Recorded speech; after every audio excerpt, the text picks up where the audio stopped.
Africa.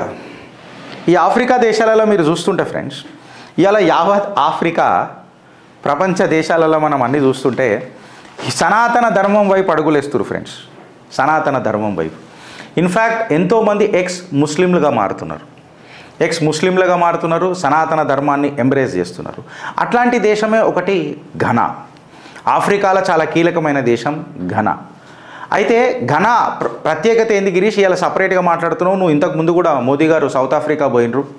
Lithium, cobalt, nickel etcetera ఇట్లాంటి elements భారత్లో shortage ఉంటాయి కాబట్టి అక్కడ బరబరికే అవి దొరుకుతాయి కాబట్టి చైనా పెత్తనం ఈ ఎలిమెంట్స్ మీద తక్కువ చేయాలి కాబట్టి, చైనా పెత్తనం ఆఫ్రికాలో తక్కువ చేయాలి కాబట్టి చైనా కంటే బెస్ట్ ఆల్టర్నేటివ్ భారత్ అని చెప్పి ఆఫ్రికన్ దేశాలకు తెలియజేయాలి కాబట్టి భారత్ ప్రధాని నరేంద్ర మోదీ గారు అక్కడ పర్యటన చేశారు. మనందరికీ తెలిసిందే.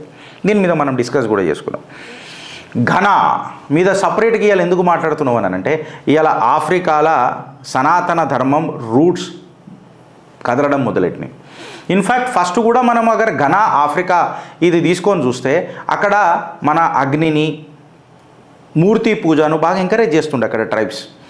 ఆల్ ఆఫ్ ది సడన్గా కొంచెం పోర్చుగీస్ డామినేషన్ పెరిగి, దాని తర్వాత డచ్ డామినేషన్ పెరిగి, ఆ తర్వాత బ్రిటిష్ కలోనియల్ స్ట్రక్చర్స్ అక్కడ డెవలప్ అయ్యి వాళ్ళ స్కూల్ ఓపెన్ చేసి మీరు బతుకుతున్న బతుకులే కావు, అవి మీరు బతుకుతున్న ఇవి కేవలం అతుకులు, మీకు చిన్న ఇస్తున్న మెతుకులు అని చెప్పాలని క్రిస్టియానిటీలకు కన్వర్ట్ చేశారు.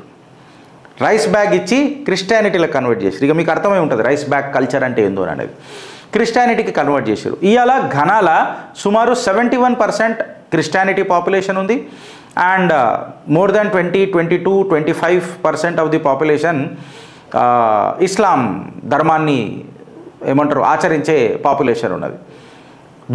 తక్కువ దుర్బిన్ పెట్టుకొని చూసుకున్నా కానీ సనాతన ధర్మం వాళ్ళు చాలా తక్కువ ఉన్నారు. అయితే ఇది కేవలం ఒక వ్యక్తితోని స్టార్ట్ అయింది ఫ్రెండ్స్. ఆయన పేరే ఏమో అంటారు, ఈయన పేరు ఏదో యాక్చువల్గా ఏదో పేరు ఉన్నది, కాకపోతే ఈయనని స్వామి ఘనానంద్ సరస్వతి అని చెప్పి ఈయనని ఇప్పుడు పిలుస్తున్నారు. అయినా మన భారతదేశానికి వచ్చి మన గురుమంత్రం తీసుకొని సనాతన ధర్మ రూట్స్ తెలుసుకొని దానికంటే ముందు ఆయన ఇతర మత గ్రంథాలు చదువుతున్నప్పుడు ఆయనకు వచ్చిన ప్రశ్నలకు సమాధానం దొరకక అతలాకతులం అవుతున్న సమయంలో ఆయనకు చేతికి భగవద్గీత దొరికితే భగవద్గీత అని చదువుకుంటా క్వాసియో ఏమో పేరు ఉంది ఆయనది, ఆఫ్రికా ఘనా చెందిన వ్యక్తి క్వేజియో. ఆయన 25 years ఆఫ్ ఏజ్లో జరుగుతున్న ఘటనలు చెప్తున్నా.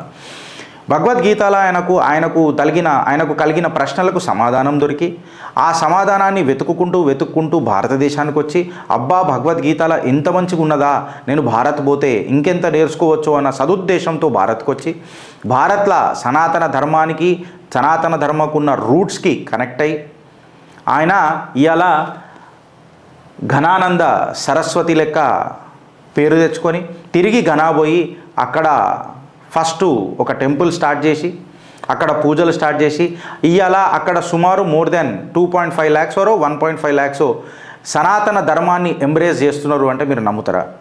ఇన్ఫ్యాక్ట్ చెప్పాలని అంటే ఇగో ఈయననే ఘనానంద సరస్వతి మన భారతదేశంకి వచ్చి మన దేశ ప్రధానిని కూడా కలిసిండు. దేశ ప్రధాని నరేంద్ర దామోదర్ దాస్ మోదీ గారు కూడా అక్కడికి వెళ్ళి కలిసినప్పుడు అక్కడ వెళ్ళి ఘనాల పర్యటన చేస్తున్నప్పుడు ఆయనకు సనాతన ఘన స్వాగతం దొరికింది. అక్కడ అలా పార్లమెంట్లో కూడా ఒక టోపీ పెట్టుకొని వచ్చి నమస్కారం చేస్తుంటే ఆ దృశ్యాలు చూస్తుంటే సనాతన లెక్క మనం అందరం గర్వించాలన్నా వద్దా ఫ్రెండ్స్? ఇన్ఫ్యాక్ట్ ఆఫ్రికాలో కూడా సనాతన ధర్మ రూట్స్ అని అన్నప్పుడు మనము ఎంత గర్వపడాలా, ఆ గర్జన ఎంత గట్టిగా మనం మాట్లాడాలా అని అనేది మీకు నేను టాపిక్ మీ దృష్టికి వదిలేస్తున్నా.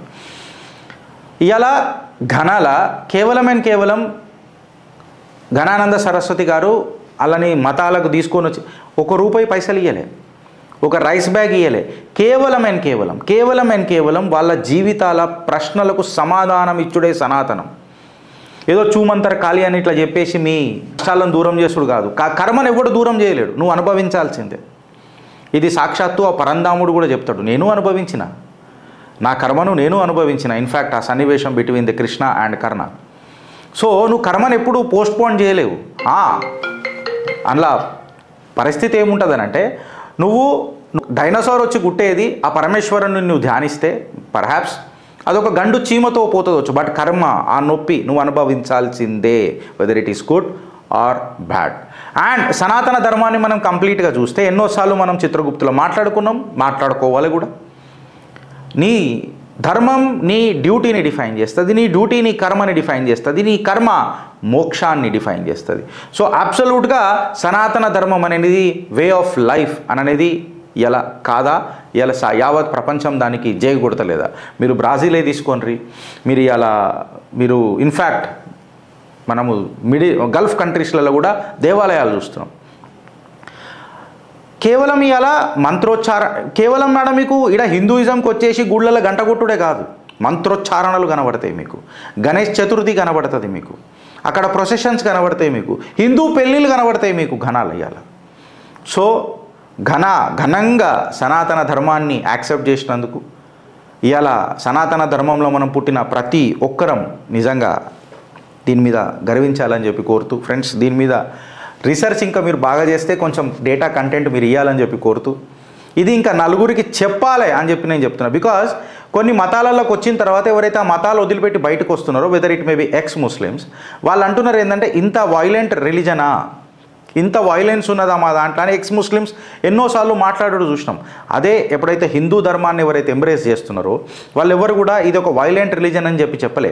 నా ప్రశ్నలకు సమాధానం దొరికింది. The more the FAQs I had, I am getting answers to my FAQs, and that is what we called as Bhagavad Gita.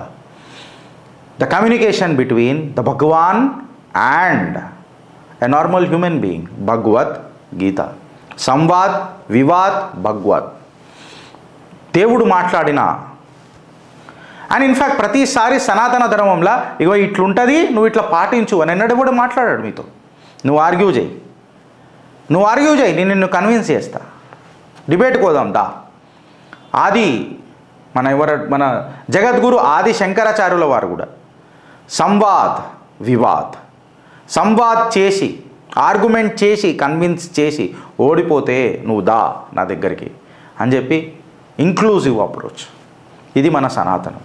So సనాతీను లెక్క పుట్టినందుకు, ఈ ధర్మంలో నువ్వు బిడ్డవైనందుకు గర్వించు ఫ్రెండ్స్.